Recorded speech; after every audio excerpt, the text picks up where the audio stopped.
কারণ মান তাশাব্বাহা বিকওমিন ফাহুয়া মিনহুম, যে ব্যক্তি কোনো অন্য ধর্মের মানুষের সাদৃশ্য গ্রহণ করবে, অবলম্বন করবে, তাদের বেশভূষা ধারণ করবে, সে তাদের অন্তর্ভুক্ত হয়ে যাবে। বিধায় একজন মুসলিম নারী কখনো হিন্দুর আপনার বা অন্য কোনো ধর্মের নারীদের যে আপনার কি বলে সিঁদুর আছে এটার সাথে সাদৃশ্য হয় এমন কোনো কিছু কপালে তিনি দিবেন না। টিপের বিষয়টা হলো যে সিঁদুর ছাড়া এমনি টিপ সৌন্দর্যের জন্য যদি দেয়, নিজের স্বামীকে দেখানোর জন্য দিল, নারী পর্দার বিধানকে মেনে দিল, তাহলে সেটাকে অনেক উলামায়ে কেরাম জায়েজ বলেন। আবার অনেক উলামায়ে কেরাম বলেন এটা সিঁদুর থেকেই এসেছে, যার কারণে এটাকে না জায়েজ বলেন। যারা এটা বলেন এটা প্রমাণ করার দায়িত্ব তাদের। বাকি মোটা দাগে এই জিনিসটা নির্ভর করে এটা যদি অন্য ধর্মাবলম্বীদের ধর্মীয় কৃষ্টি বা কালচারের বাহক হয়, বিশ্বাস থেকে হয়, মুসলমান নারীর জন্য এই টিপ ব্যবহার করা কখনো জায়েজ নয়। আর যদি সেরকম কিছু না হয়, এই অঞ্চলের নারীদের সৌন্দর্যের আপনার রূপচর্চার অংশ হয়, তাহলে সেক্ষেত্রে একজন মুসলিম নারী পর্দার মধ্যে থেকে সেটা করতে পারবে, যদি সেটা অমুসলিমদের সাথে সাদৃশ্য হওয়ার মতো কোনো কিছু না হয়। কথা কি বুঝাতে পারছি? কপালের কালো টিপ নিয়ে একটা মুখরোচক গল্প ওয়াজ মাহফিলগুলোতে খুব জোরে সোরে আমরা শুনি, সেগুলো কোনো বিশুদ্ধ বর্ণনা দ্বারা প্রমাণিত নয়। গল্পটা আপনারা অনেকেই শুনেছেন যে ইব্রাহিম আলাইহিস সালামকে যখন অগ্নিকুণ্ডে নিক্ষেপ করা হয়েছিল, তখন এরকম কিছু নারী অবাধ্য হয়েছে, তারা কিছু নারী অপকর্মে লিপ্ত হয়েছে, অবাধ্য হয়েছে, তাদের কপালে টিপ দেওয়া হয়েছে। এগুলো কোনো তাফসির গ্রন্থে বিশুদ্ধভাবে প্রমাণিত হয়নি। বাকি এতটুকু ঠিক যে সৌন্দর্যের অংশ হিসাবে রূপচর্চা একজন নারী করতে পারে, সেই রূপচর্চা মুসলিম নারী পর্দার বিধান মেনে করবেন। এমনকি তিনি তার এই রূপচর্চাকে বাহিরে মানুষের সামনে প্রদর্শনের জন্য ভালোটা হলেও করতে পারবেন না। আর কপালের লাল টিপটা এটা যদি সিঁদুর থেকে এসে থাকে, তাহলে সেক্ষেত্রে বা তার সাথে সাদৃশ্য হয়, তাহলে সেটা বর্জন করা মুসলমান নারীর কর্তব্য। আর এটা যদি সেরকম কোনো কিছু প্রমাণিত না হয়, বরং এটা এ অঞ্চলের নারীদের রূপচর্চার অংশ হিসাবে ধর্ম বর্ণ নির্বিশেষে এটা যদি সবার মধ্যে প্রচলিত থাকে, কোনো ধর্মীয় সিম্বল বহন না করে, তাহলে সেক্ষেত্রে জায়েজ হতে পারে। তবে কোনো অবস্থাতে এটা প্রদর্শন করে বেড়ানো কোনো মুসলমানের জন্য, নারীর জন্য জায়েজ নয়। আজকাল এই টিপ নিয়ে অনেক কথা হচ্ছে, অনেক হইচই হচ্ছে, আপনারা সবাই কম বেশ জানেন। একটা আশ্চর্যের বিষয় হলো আমাদের এই সমাজে একজন নারী পর্দার সাথে শিক্ষা প্রতিষ্ঠানে পড়তে গেলে, হিজাব পরে তিনি কোনো কাজ করতে গেলে, বাইরে যেতে গেলে তার হিজাব খুলতে তাকে বাধ্য করা হয়। শুধু তা নয়, অনেক ক্ষেত্রে অনেক জায়গায় এটার জন্য তাকে নাজেহাল করা হয়, তাকে টিজের শিকার করা হয়, তাকে উত্ত্যক্ত করা হয়, বাজে কথা শোনানো হয়। সেগুলোর বিরুদ্ধে আজকালকার এই সমস্ত নারীবাদীদেরকে আমরা কখনো সোচ্চার হতে দেখি নাই। তাহলে এরা কখনো প্রকৃত অর্থে নারীবাদী নয়। আমরা সকল অন্যায়ের বিরুদ্ধে করি।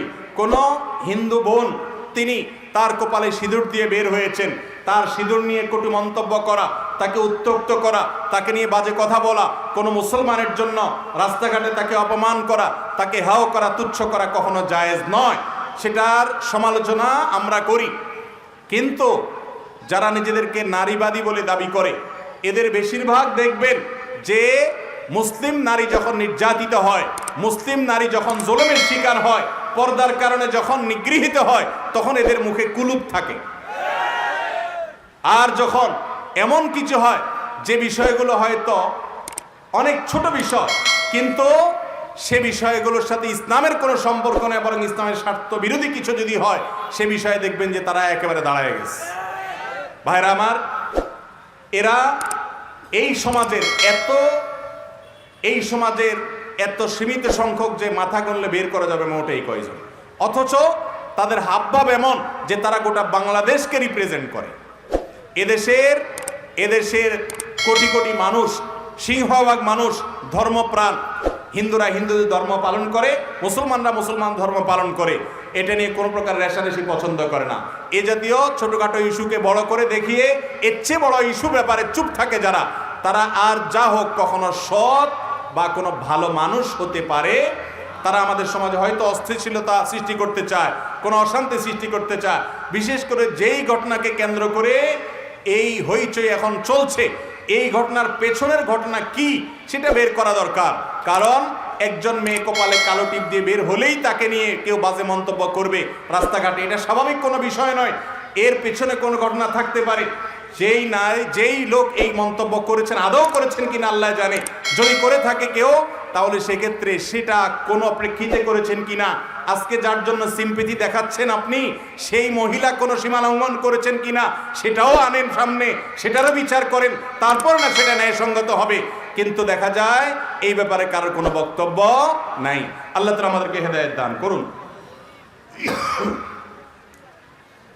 একটি বিশেষ মাধ্যমে জানতে পেরেছি, হাট বাজারগুলোতে গভীর রাতে লোকচক্ষুর আড়ালে মদ জুয়া, নারী ও দেহ ব্যবসার মতো ঘৃণ্য কর্মকাণ্ড ঘটে থাকে। এ মাহফিলের সামনের বাজারটিতেও এ থেকে মুক্ত নয়। আপনার মাধ্যমে বিষয়টি চেয়ারম্যান মহোদয়, এলাকার দায়িত্বশীল ব্যক্তিদের দৃষ্টিগোচরে আনতে চাই। তাদের একটু সদিচ্ছা হতে পারে সব কর্মকাণ্ড বন্ধের উপায়। বাস্তবে আমরা ধারণা করি যে এটা বাস্তবে এরকম ঘটে না, আমরা সে তেমনটি আশা করি। যদি ঘটে থাকে তাহলে অবশ্যই ক্ষমতাবান, দায়িত্বশীল, আলেম ওলামা, নেতৃবৃন্দ, জনপ্রতিনিধি, যুব সমাজ, সবার দায়িত্ব সমাজকে অনাচার মুক্ত করা। দায়িত্ব কি দায়িত্ব না? সমাজকে যদি অনাচার মুক্ত না করেন তাহলে আল্লাহর কাছে জবাবদিহি করা যাবে। মান রাআ মিনকুম মুনকারান ফালিয়ুগাইয়িরহু বিয়াদি, এটা বলে কোনো কথা নয়। যে কোনো অন্যায় আপনি দেখবেন, আপনার ক্ষমতা আছে, হাত দিয়ে আপনি সেটা থামাতে হবে। যদি না থামান, কবরে কিন্তু আমাদেরকে যেতে হবে কি হবে না? অতএব এ বিষয়ে আমাদের দায়িত্বশীল থাকতে হবে, আল্লাহর কাছে জবাবদিহি করতে হবে যদি এরকম কিছু ঘটে। আমরা আশা করছি যে না, যিনি প্রশ্ন করেছেন তার ধারণা সঠিক নয়, ভুল, এটা আমাদের সুধারণা। কিন্তু যদি বাস্তবটা ভিন্ন হয়, অবশ্যই সমাজের প্রত্যেকটা মানুষের দায়িত্ব আছে। কারণ অন্যায় যখন সমাজে চালু হয়, সে অন্যায় আপনার ঘরে আপনার যুবকেও ধরবে, অন্যদেরকেও ধরবে, কেউ বাঁচতে পারবেন না। এরপরে প্রশ্ন হলো, গর্ভবতী মহিলারা কোন কাত হয়ে ঘুমাবে, ডান কাতে না বাম কাতে? ভাই, ডান কাত হয়ে গর্ভবতী নারীরা ঘুমাবে নাকি বাম কাত হয়ে ঘুমাবে, এটা একান্ত নারীর ইচ্ছা, এটা নারীর স্বাধীনতা। কোনো নারীকে কোনো কাত হয়ে শুনতে শরীয়ত বাধ্য করে নাই। আপনি ডান কাত হয়ে শুলে আপনার ব্যাপার, বাম কাত হয়ে শুলেও তার ব্যাপার। মহিলা ডান কাত হয়ে শুলে একরকম, বাম কাত হয়ে শুলে অন্যরকম, ক্ষতি হবে, উপকার হবে, এগুলা কুসংস্কার, কোনো সঠিক বিষয় নয়। ইলেকট্রিক্যাল ব্যাট দিয়ে মশা মারা যাবে কিনা? ইলেকট্রিক্যাল ব্যাট দিয়ে মশা মারা যাবে, কারণ ইলেকট্রিক্যাল ব্যাটে যে মশা মারে এটা বৈদ্যুতিক শকে মূলত মরে। এরপরে যখন আপনি ওটাকে ধরে মুসলমান দোয়া করবে, করে সব দোয়া যে আপনার সামনে চিৎকার করে আপনাকে দেখিয়ে দেখিয়ে করতে হবে এমন কোনো কথা নাই। আল্লাহ রাব্বুল আলামিন সব আলেমদেরকে, সব নিরীহ মানুষকে, নিরপরাধ মানুষকে আল্লাহ রাব্বুল আলামিন মুক্তি নসিব করুন। সবাইকে আল্লাহ রাব্বুল আলামিন আবারও উন্মুক্তভাবে প্রত্যেকের যার যার ভালো কাজগুলো রিপ্রেজেন্ট করার তৌফিক আল্লাহ তাআলা দান করুন। এটা দোয়া সমস্ত মুসলমান করবে, সর্বাবস্থা করবে, সকল মাজলুমের জন্য, সকল অসহায়ের জন্য, সকল নিরপরাধের জন্য।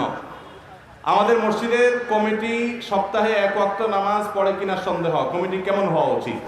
মসজিদ কমিটির লোক নামাজি হতে হবে, নামাজি না হলে তার মসজিদ কমিটির সদস্য হওয়ার যোগ্যতা নাই। এটা খুবই দুঃখজনক। আল্লাহ কোরআনে বলে দিয়েছেন মসজিদ কারা আবাদ করবে, তাদের এক নম্বর বৈশিষ্ট্য হলো আল্লাহ এবং তার রাসূলের প্রতি, আখিরাতের প্রতি ঈমান আনার পর তারা নামাজ কায়েম করবে। নামাজ কায়েম না করলে তিনি মসজিদের দানশীল হতে পারেন, দানবীর হতে পারেন, কিন্তু দায়িত্বশীল হতে হলে অবশ্যই তার নামাজ পড়ার অভ্যাস করতে হবে। হ্যাঁ, কোনো ব্যক্তি মসজিদ কমিটিতে আসছেন, তাকে এখন আস্তে আস্তে মসজিদ কমিটিতে আসার কারণে এই উসিলা তিনি নামাজ পড়বেন, আলহামদুলিল্লাহ, এটা ভালো জিনিস। সে অর্থে তাকে আস্তে আস্তে নামাজের দিকে আহ্বান করা যেতে পারে। নির্বাচনী প্রার্থীর টাকা খাওয়া বা খাবার খাওয়া জায়েজ কিনা? নির্বাচনী প্রার্থীর টাকা খাওয়া এটা জায়েজ নয়, এটা খাওয়ার ঘুষ খাওয়া একই জিনিস। কারণ প্রার্থী যে টাকা দেয়, প্রার্থী যে খাওয়া দেয়, এই খাওয়াটা, টাকাটা দেয় এই জন্য যে ভাই ভোটটা আমাকে দিও, যোগ্য হইলেও দিও, অযোগ্য হইলেও দিও। তো এটা এক প্রকারের ঘুষ, এটা জায়েজ নেই।